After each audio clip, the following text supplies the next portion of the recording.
and welcome to the Watership Down podcast, episode 23. One item of Burrowkeeping. I now plan to film my first site visit on this coming Friday, weather permitting. This will be available next week.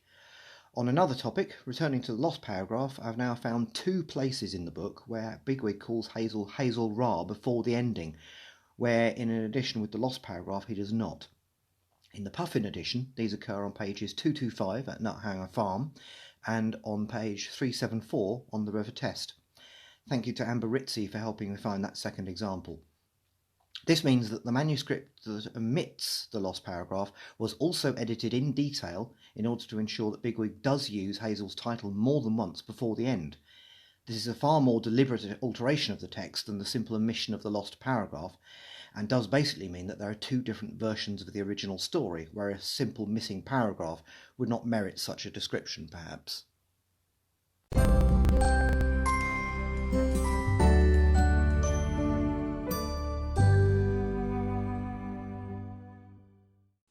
Chapter 25. The Raid. This chapter possibly represents the low point for the Warren on Watership Down, and yet within it lie all the seeds for their future success. The opening quotation relates to the coming of age of a leader and is taken from The King Must Die by Mary Renault. John Roos, whose help with these details is as ever a real help in preparing for the podcast, informs me that this is a Bildungsroman novel, in which this coming of age is the main theme. As Watership Down focuses so much on Hazel, could it also qualify as one?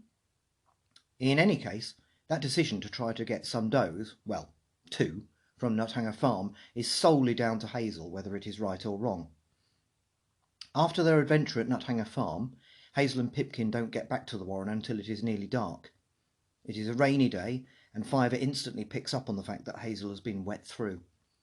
He can also smell the farm, as well as sensing something else, something dangerous. Hazel has missed the news that Holly and the rest of the expedition had reached the other Warren the previous evening, as reported by Kehaar. Fiver is less than impressed with him, and when he outlines his plan, he criticises Hazel outright, telling him he is trying to be clever, that the others will follow him regardless, until some dead rabbits prove what a fool he is. For the only time in the book, I think, Hazel just tells Fiver to be quiet. After the destruction of Sandalford and the Warren of the Snares, this is inexcusable. Fiver is Hazel's most valuable adviser, and ignoring his advice is indeed the act of a fool. Bravado has indeed truly got the better of Hazel. However, you may disagree. The following morning, Hazel tells the others about his plan. Bigwig, unsurprisingly, is instantly keen. He is clearly excited at the prospect of taking on a cat. No matter how much you criticise Bigwig, his bravery cannot be denied. The details of how to actually get the hutch rabbits out will fall to Blackberry, who is, of course, less enthusiastic. However, he agrees to take part. He recommends not taking too many others. Bigwig, in a very Captain of Owlser-like way, lists the three others who should come, Dandelion, Speedwell and Hawkbit, and his list is not argued with. Hazel says they should return as soon as possible that night, though this will mean Kehaar cannot help. The raid has to be put off as the rain settles in, and that night a story is told in the honeycomb that is clearly a reference to a rabbit version of Noah's Ark, in which a man builds a large floating hutch. It is whimsical details like this in Watership Down that easily get missed in the general flow of the story. To be pedantic for a moment, as I am known to do from time to time, how exactly would rabbits get to know about the Judeo-Christian tradition? Or at the very least the Epic of Gilgamesh, the earliest known flood story? Anyway, Fiver talks to Hazel again about the raid, asking him not to go. Sensibly, Hazel asks him if he is getting one of his feelings about what they plan to do, though he isn't very pleasant about it. Fiver isn't, but he points out that his ability doesn't work on demand. But there is something ill-defined about Hazel that is frightening him. I would say that seeing this doesn't take psychic abilities. Hazel is being brash and incautious, almost as Bigwig would if he were leader, and his manner towards his brother is far too defensive. At his best, Hazel would call off the raid instantly, or at least not take part himself, but he doesn't want to seem afraid, and even says outright that he wants Holly to return to some does already at the Warren. But why? This is not the Hazel who got them all alive to Watership Down, as demonstrated by his exclamation, "I'll be snared if I wait for Holly," an ironic foreshadowing of his fate later on at the hands of humans. He agrees not to enter the farm itself during the raid, but to stay in the lane. The next day is dry. Bigwig trains his putative owlsler in how to fight cats, with Hazel joining in. Fiver is out of the action as Blackberry and Bigwig, brains and brawn, come to the fore. The raid is going to happen, and that's that. Bluebell jokes about bringing a cat back to the warren for breeding, but only after Kehaar cautions them that cats are no joke. He should know, having nearly died because of one. Bigwig and Hazel decide to go to the farm at sunset, then wait for dark for the actual raid, giving them the most time without humans being around. They will also need a lot of time to get the hutch rabbits back to Watership Down. Bigwig makes the cold but practical comment that in an emergency the hutch rabbits can just be left behind, as they would be attacked first due to being the slowest. Hazel is actually relieved Fiver is not around in case he brings the mood down, which almost entirely misses the point. They set off towards the farm. Reaching some outbuildings, they rest near some discarded swedes and wait for dark. Hazel, in a moment of rabbit timekeeping, decides that they will start the raid when a star he recognises reaches a certain point. We are told that rabbits do not name stars. Bigwig agrees that Hazel should stay out of the farm after Fiver's warning. He is not aware that Fiver has basically said the raid should not happen at all. This borders on deception on the part of Hazel. As Hazel waits just outside the farm, the raiding party sets off. Bigwig meets a cat almost straight away. This is not the cat that chased Fiver and Pipkin. Bigwig and Dandelion attack it immediately, with Speedwell following up. This shows how effective Bigwig has been as de facto captain of Owlsler. Speedwell wouldn't have had anything to do with this at Sandalford when he was not in the Owlsler or likely to be. Like most cats, it is not keen on a determined assailant and runs off injured, though not without drawing Bigwig's blood. Bigwig, though, already has what he came for. They quickly find the shed with the hutch, with Hawkpick finding the yard it stands in one of those moments that Adams seems to include of making sure the less prominent rabbits also have important roles in the story. Bigwig and Blackberry set about opening the hutch while the others keep watch. In the hutch, the buck Boxwood speaks first, asking if that is Hazel who has come back to let them out. And then something extraordinary happens. A doe speaks, and her words are quoted directly. This is the first time this has happened in the book. It is Clover who speaks, and she says, "Yes, let us out." Blackberry sets about getting the hutch open. It has leather strap hinges that seem too tight to get teeth around until Boxwood pushes at the door. Then Bigwig sets about chewing through the leather. Blackberry's manner as he works the problem is compared to the Duke of Wellington in another reminder of the military aspects of the story. It is slow work, and Bigwig swaps the sentries to stop them getting too jumpy. The hutch is very well made. One of the hinges is a real problem, but when Blackberry suggests pushing the door from outside, this produces a twisting that wears the hinge off its final nail. The hutch is open. Clover is the first to leave the hutch, followed by Boxwood. There is a pause as the rabbits take in what they have managed to do. Laurel and Haystack also emerge from the hutch.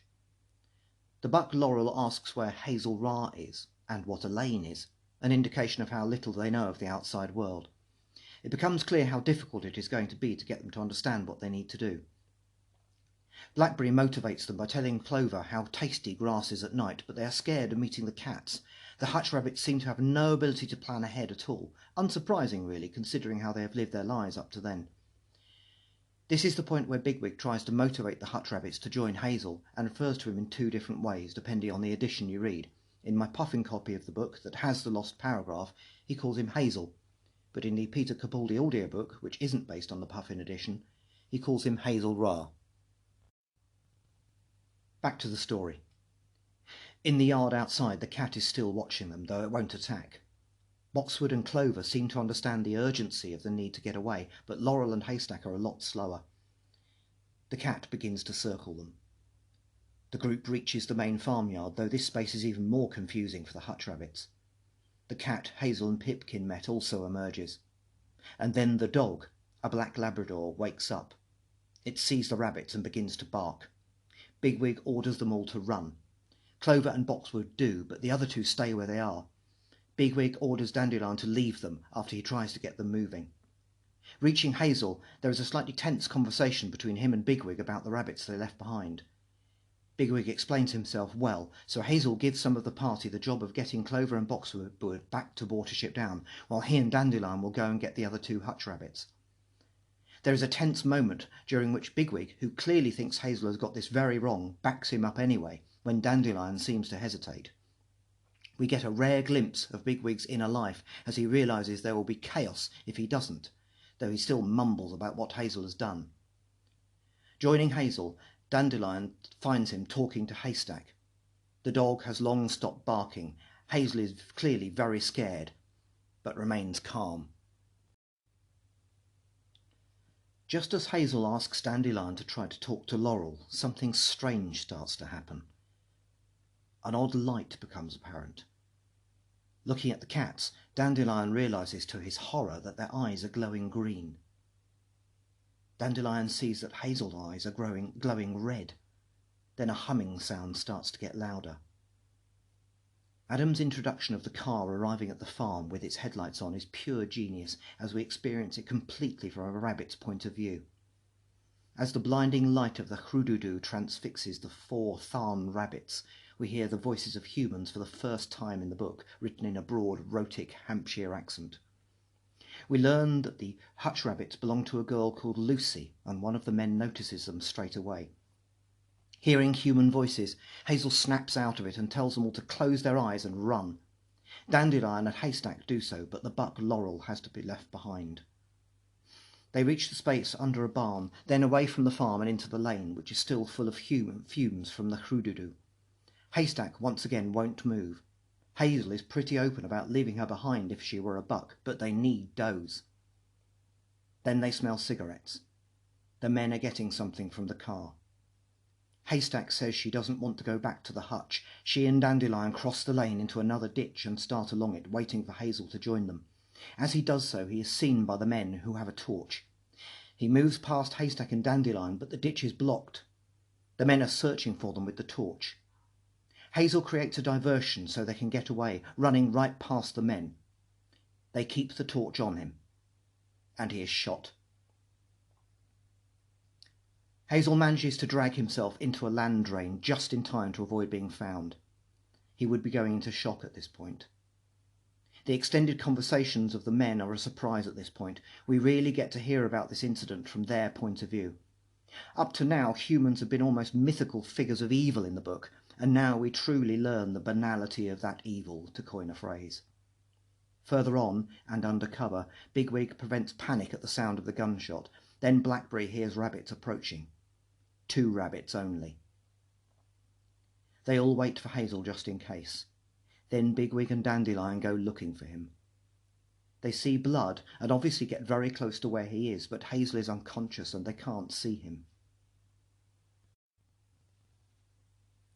The journey back to Watership Down is slow, tiring and miserable.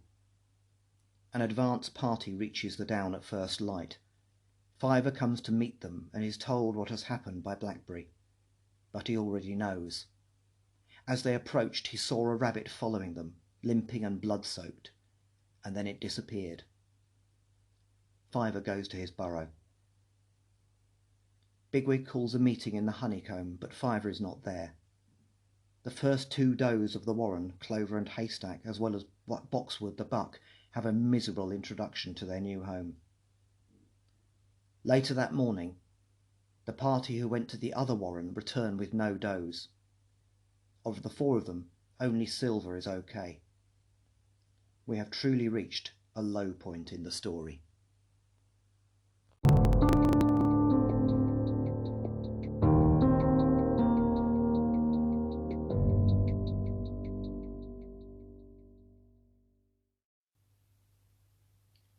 Once again, thank you so much to John Ruth for his notes on this chapter, which were helpful as always.